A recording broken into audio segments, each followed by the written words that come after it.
পশ্চিম এশিয়ার আকাশ এবং সীমান্ত আবারও আগুনে ঝলসাচ্ছে। ইরান, আমেরিকা এবং ইসরায়েলের মধ্যে চলমান সংঘাত নতুন মোড় নিয়েছে। এবার যুদ্ধের ছোঁয়া সীমান্তের বাইরে ছড়িয়ে পড়েছে এবং আন্তর্জাতিক মঞ্চে তা স্পষ্ট সংকেত দিচ্ছে। বাগদাদের কেন্দ্রীয় এলাকায় অবস্থিত আমেরিকার দূতাবাসে বৃহস্পতিবার রাতের অন্ধকারে এক ড্রোন হামলা চালানো হয়েছে। ইরানের রাষ্ট্রায়ত্ত সংবাদ মাধ্যম প্রেস টিভি জানিয়েছে, হামলার মূল লক্ষ্য ছিল দূতাবাসের র্যাডার সিস্টেম। ইরাকের নিরাপত্তা সূত্রের বরাত দিয়ে খবর পাওয়া গিয়েছে যে হামলাকারীরা বিশেষভাবে নজর রেখেছিল দূতাবাসের ইলেকট্রনিক্স ডিটেকশন যন্ত্রপাতির উপরে।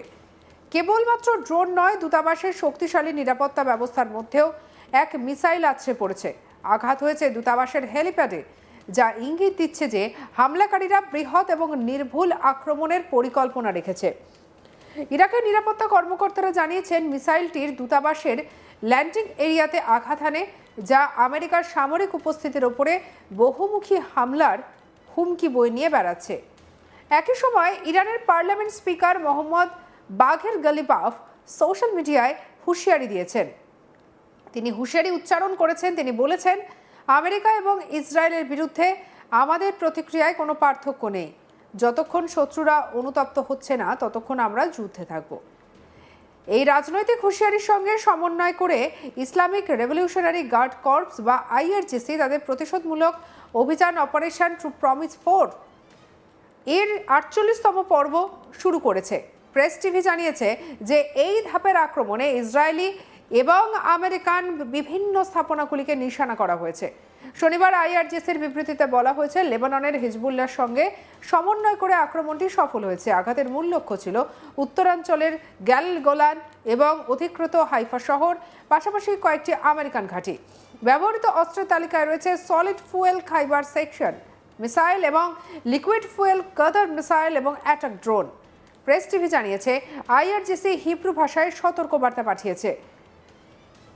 ঈশ্বরের অনুমতিতে আমরা আপনাদের এমন অন্ধকার দিন দেখাবো যেদিন আপনি মৃত্যু চাইবেন কিন্তু তা পাবেন না, এমনই বলা হয়েছে ওই সতর্কবার্তায়।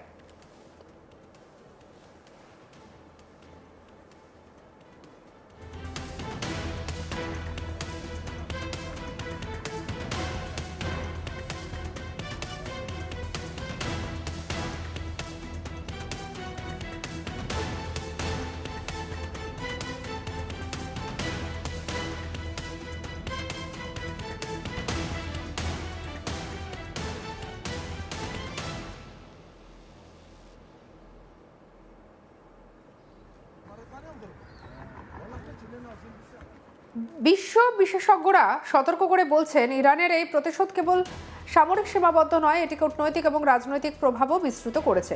বাগদাদের দূতাবাসে হামলা আন্তর্জাতিক অঙ্গনে স্পষ্ট বার্তা দিচ্ছে, সংঘাত সীমান্ত অতিক্রম করে বিশ্বমঞ্চে প্রবেশ করেছে। এই মুহূর্তে আমেরিকা দূতাবাসের নিরাপত্তার সর্বোচ্চ ব্যবস্থাকে সতর্ক করেছে এবং আন্তর্জাতিক সম্প্রদায়ের পরিস্থিতি ঘনিষ্ঠভাবে পর্যবেক্ষণ করেছে। ইরানের স্পিকার গালিবাফের বক্তব্য আইআরজিসির চলমান অভিযান এবং আমেরিকার প্রতিক্রিয়া মিলিয়ে পশ্চিম এশিয়ার রাজনৈতিক মানচিত্রে তীব্র চাপ তৈরি করেছে।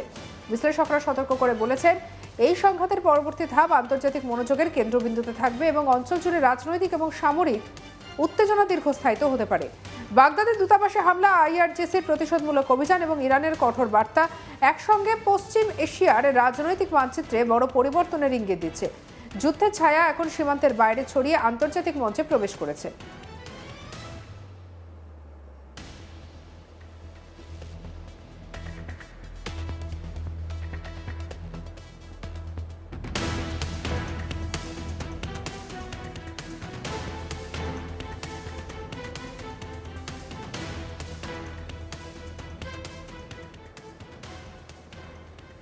ইরানের রাজধানী তেহরানের পূর্বাঞ্চলে একটি আবাসিক এলাকায় ভয়াবহ বিস্ফোরণের ঘটনা ঘটে। বিস্ফোরণের শব্দে কেঁপে ওঠে পুরো এলাকা। ঘটনাস্থলের আশেপাশে বহু ভবন, জানলার কাঁচ ভেঙে পড়ে এবং আতঙ্ক ছড়িয়ে পড়ে স্থানীয় বাসিন্দাদের মধ্যে। ইরানের রাষ্ট্রায়ত্ত সংবাদ মাধ্যম প্রেস টিভি জানিয়েছে, ইসরায়েলি বিমান বাহিনীর নতুন দফার হামলার পরই এই বিস্ফোরণের ঘটনা ঘটে। ফলে ঘটনাটিকে ঘিরে তৈরি হয়েছে নতুন করে উত্তেজনা এবং নানা প্রশ্ন। ইরানের সংবাদ মাধ্যমে প্রকাশিত তথ্য অনুযায়ী বিস্ফোরণের পরপরই উদ্ধার কর্মীরা দ্রুত ঘটনাস্থলে পৌঁছে যান। ধ্বংসস্তূপের ভেতর থেকে আহত ব্যক্তিদেরকে উদ্ধার করেন, দ্রুত হাসপাতালে নিয়ে যাওয়া হয়। এবং স্থানীয় হাসপাতালগুলোতে জরুরি অবস্থা জারি করা হয়েছে বলে জানা গিয়েছে। সোশ্যাল মিডিয়ায় ছড়িয়ে পড়া বিভিন্ন দৃশ্যে দেখা গিয়েছে আহত মানুষদের স্ট্রেচারে করে অ্যাম্বুলেন্সে তোলা হচ্ছে, কেউ কেউ আবার নিজেরাই রক্তাক্ত অবস্থায় এলাকা থেকে বেরিয়ে আসার চেষ্টা করছে। বিস্ফোরণের শব্দে আশেপাশের বহু বাসিন্দা আতঙ্কিত হয়ে বাড়ি ছেড়ে রাস্তায় বেরিয়ে আসেন। ইরানের কর্তৃপক্ষ এখনও বিস্ফোরণের সঠিক কারণ সম্পর্কে বিস্তারিত কিছু জানায়নি, তবে প্রাথমিকভাবে ধারণা করা হচ্ছে ইসরায়েলি বিমান হামলার পর এই বিস্ফোরণ ঘটতে থাকতে পারে। এর আগে শুক্রবার ইসরায়েলি বিমান বাহিনী জানায় তারা ইরানের বিভিন্ন গুরুত্বপূর্ণ অবকাঠামোকে লক্ষ্য করে একাধিক দফায় বিমান হামলা চালিয়েছে। ইসরায়েলের সামরিক বাহিনীর দাবি, তাদের সামরিক গোয়েন্দা সংস্থার তথ্য এবং নির্দেশনার ভিত্তিতেই এই হামলা পরিকল্পনা করা হয়েছে। ইসরায়েলি বিমান বাহিনীর বক্তব্য অনুযায়ী গত একদিনে ইরানের বিভিন্ন গুরুত্বপূর্ণ শহরে একযোগে হামলা চালানো হয়েছে। এই শহরগুলো হলো তেহরান, সিরাজ এবং আহবাজ। তাদের দাবি এসব হামলার লক্ষ্য ছিল ইরানের সামরিক অবকাঠামো, প্রতিরক্ষা ব্যবস্থা এবং ক্ষেপণাস্ত্র উৎপাদনের বিভিন্ন স্থাপনা। দক্ষিণ ইরানের সিরাজ শহরে একটি ভূগর্ভস্থ স্থাপনার হামলা চালানোর কথাও বলা হয়েছে, এমনটাই জানিয়েছে ইসরায়েলি বিমান বাহিনী। তাদের দাবি ওই স্থাপনায় ব্যালিস্টিক ক্ষেপণাস্ত্র তৈরি এবং সংরক্ষণ করা হতো। ইসরায়েলের মতে ওই ক্ষেপণাস্ত্রগুলো ভবিষ্যতে ইসরায়েলের ভূখণ্ডের দিকে নিক্ষেপ করার জন্য প্রস্তুত করা হচ্ছিল। শুধু তাই নয়, তেহরানেও ইরানের বিমান প্রতিরক্ষা ব্যবস্থা বিভিন্ন ঘাঁটিকে লক্ষ্য করে হামলা চালানো হয়েছে বলে দাবি করেছে ইসরায়েলি বাহিনী।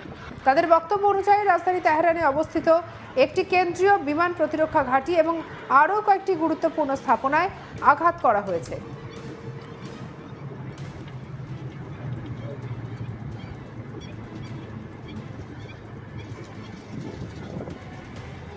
سواهم تتن سواهم تتن এছাড়া বিভিন্ন যুদ্ধ সরঞ্জাম উৎপাদন কেন্দ্র হামলা চালানোর দাবি করেছে ইসরায়েলি সামরিক বাহিনী। ইসরায়েলের বক্তব্য, এসব স্থাপনায় ইরানের বিমান প্রতিরক্ষা ব্যবস্থা তৈরির কাজ চলছিল, পাশাপাশি ব্যালিস্টিক ক্ষেপণাস্ত্র তৈরির বিভিন্ন উপাদানও সেখানে উৎপাদন করা হচ্ছিল বলে দাবি করা হয়েছে। এদিকে পশ্চিম ইরানের গুরুত্বপূর্ণ শহর আহবাজেও হামলা চালানোর কথা জানিয়েছে ইসরায়েল। ইসরায়েলি বাহিনীর দাবি, আহবাজ শহরের বিভিন্ন সরকারি সংস্থার সদর দপ্তরকে লক্ষ্য করে আঘাত হানা হয়েছে।